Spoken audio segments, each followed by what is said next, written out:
The last thing you want to deal with after surgery is a bedroom that isn't working for you.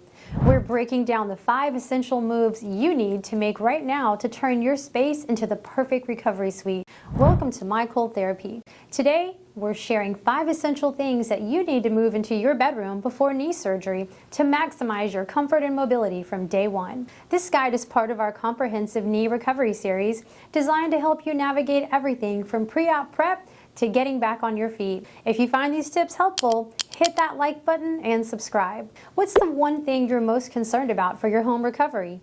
Let us know in the comments below. Now, let's dive right in. Number 1, banish the throw rugs. I know, they really tie the room together. But to a walker or a pair of crutches, they're a trap.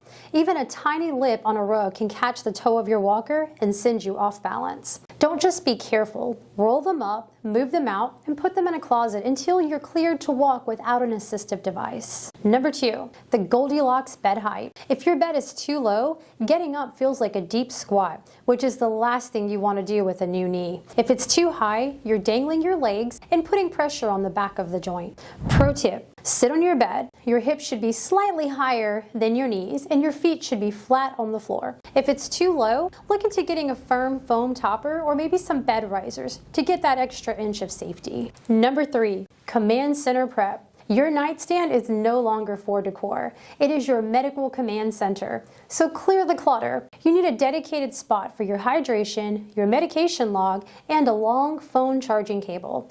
You don't want to be leaning over or reaching over the side of your bed to find a drop remote. That's how falls happen.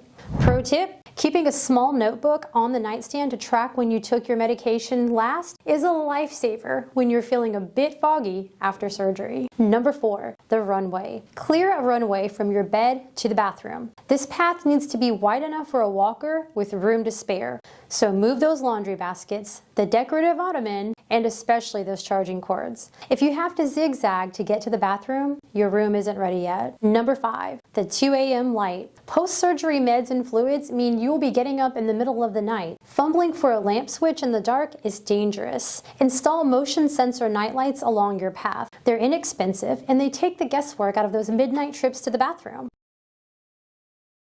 Make sure to browse our other recovery guides to ensure you have everything you need for a smooth journey from start to finish. If you have any questions or a specific topic you'd like us to dive into next, let us know in the comments below. If this video helped you out, give us a thumbs up and hit that subscribe button to join our community. Thanks for watching, and as we always like to say around here, let's get back to living.